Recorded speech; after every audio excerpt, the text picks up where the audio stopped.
What's the best car you've driven in the past year? I know it's an impossible question because it's all about what you're trying to do. Are you off-roading? Well, that's one car. Are you track driving? That's a totally different vehicle. Maybe you're just suffering the long and slow commute to work. Well, unfortunately, I can assure you there is no right answer to that one. But in 2024, if you asked me about my favorite cars, well, the Acura Integra Type S would be very, very near the top of that list. That turbocharged little surgical scalpel casts a long shadow in the performance car world. But there is something even bigger and even more powerful lurking in the Integra's shadow, and it's been there for more than a few years. This is the 2024 Acura TLX Type S.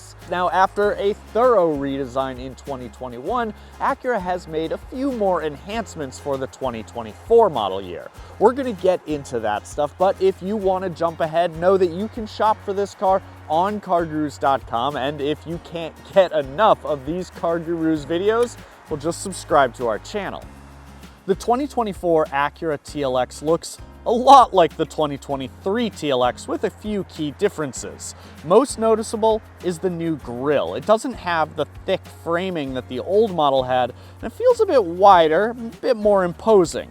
Best of all, though, is that there's no more plastic radar emitter around the Acura emblem.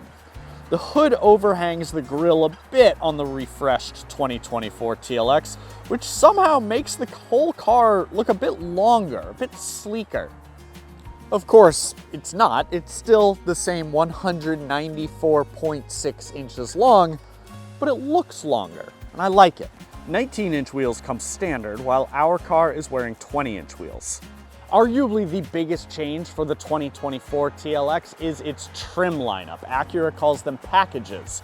Now, there used to be a base trim followed by the technology package, the A-Spec and advanced packages, and then at the top of the heap, you had the performance focused Type S. That's this one. Ours is painted this sort of rhinoceros-like urban gray pearl. It's a new color. I think it looks pretty nice. What you need to know, though, if you're considering this from a cost standpoint, is that that base trim is no longer an option, meaning the technology package is now the cheapest TLX you can buy, and that means that the price has gone up. Now, we're gonna get more into that a little later in the video, but for now, I think we should do some driving.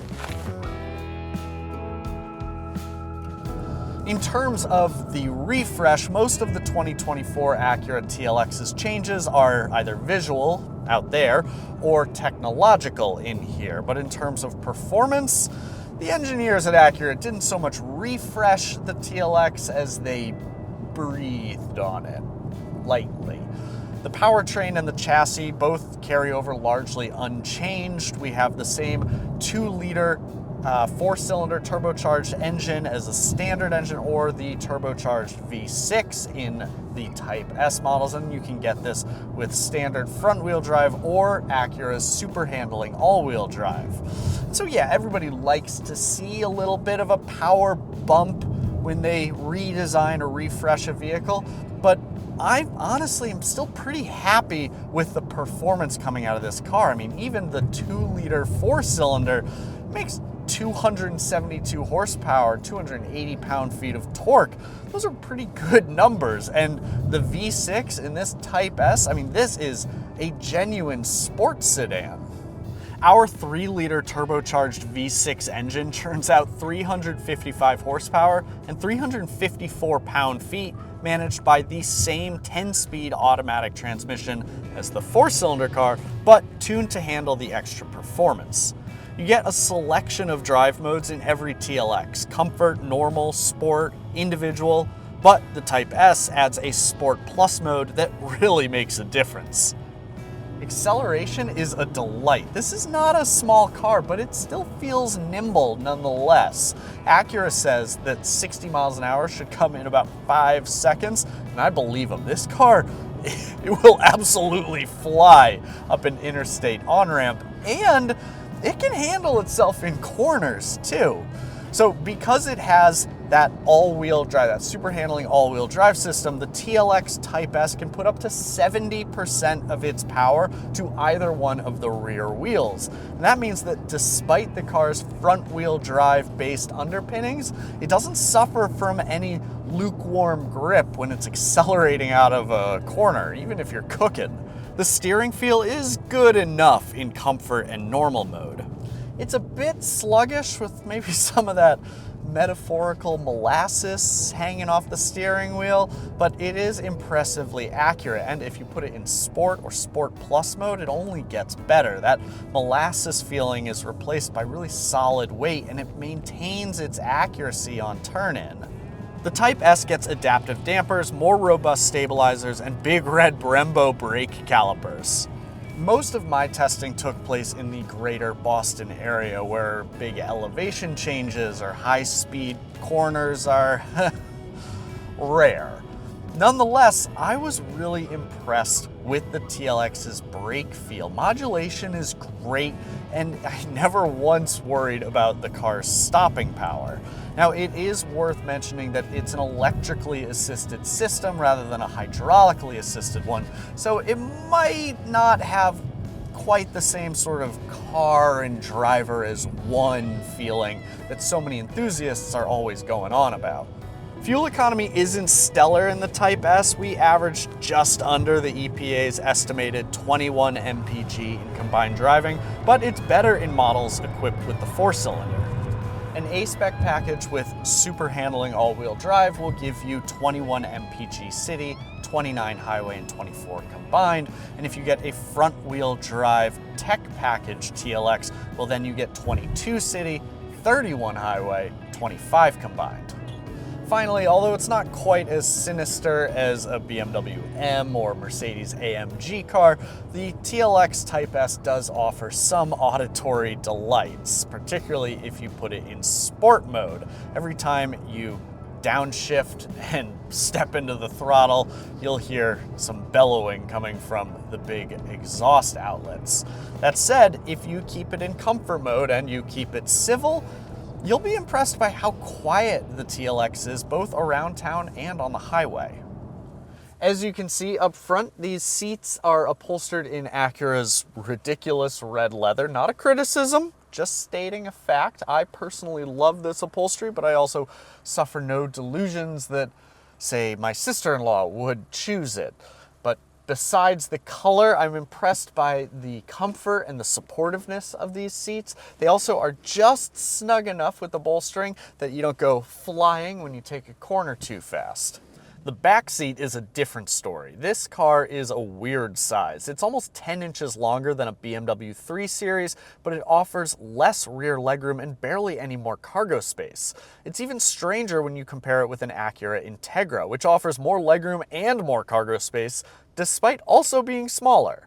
Plus, our Type S has more structural bracing than the normal TLX, which you can see when you fold down the rear seat. If you want practicality, maybe the TLX isn't your best bet. Build and material quality, however, is a step up from what you'll see in an Integra, because this is a more expensive car, and thankfully, it feels like it.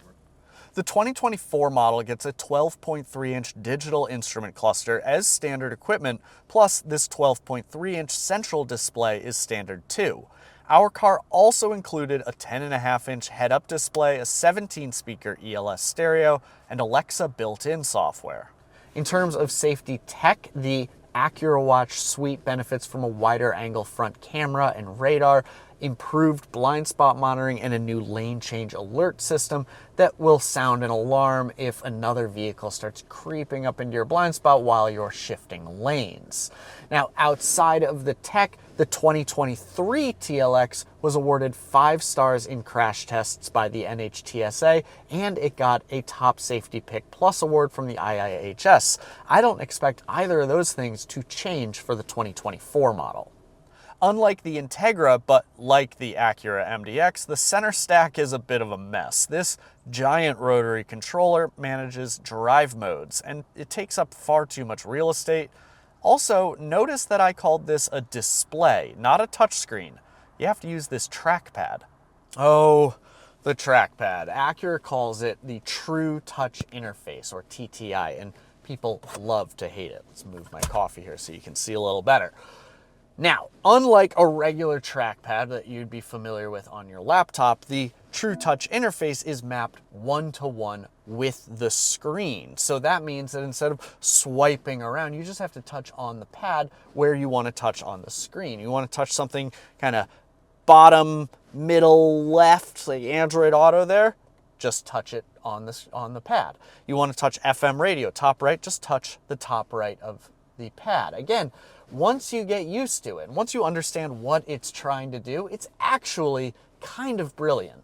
For 2024, Acura offers a wireless charging pad, wireless Android Auto, and wireless Apple CarPlay as standard equipment. Hooray! And when you run those systems, the True Touchpad interface completely falls apart. Boo.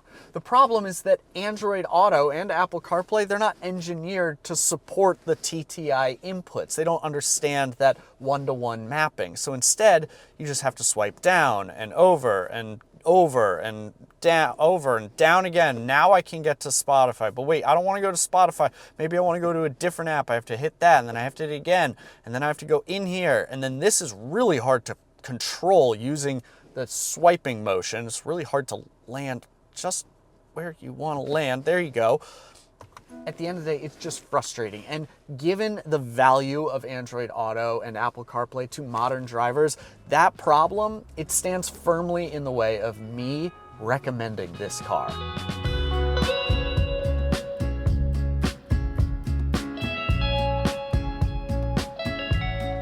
So, how much is all of this going to cost you? Well, as I mentioned before, in 2024, there is no more base trim for the TLX, and that means that the starting price comes in at $46,195, including a $1,195 destination fee. Our Type S starts at $58,195, and as tested, is a bit above that at $59,037. You can thank the extra cost paint and a set of floor mats for that. We talked a little about this earlier, but the TLX is sized and priced kind of weirdly. On the outside, it seems to be more in line with a BMW 5 Series or a Mercedes-Benz E-Class, but then when you get inside, it feels a lot smaller than those cars, and it's priced a lot less expensive. Based on its price and its interior dimensions, the TLX actually competes more directly with a luxury compact sedan, something like a 3 Series or a C-Class. Now, it looks to me that this may be Acura's Goldilocks bargain play. You see, it's priced alongside a compact sedan, but it's sized more closely to a mid-size sedan, at least until you get in the back seat. The good news, at least for the driver, is that this 2024 Acura TLX Type S is a great value as a sports sedan. The powertrain, from the engine to the all-wheel drive system, delivers excellent dynamic performance, and it is equipped a lot more closely to its mid-size rivals than its compact ones. Let us know what you think in the comments section below, and as always, thank you for watching, and we'll see you next time.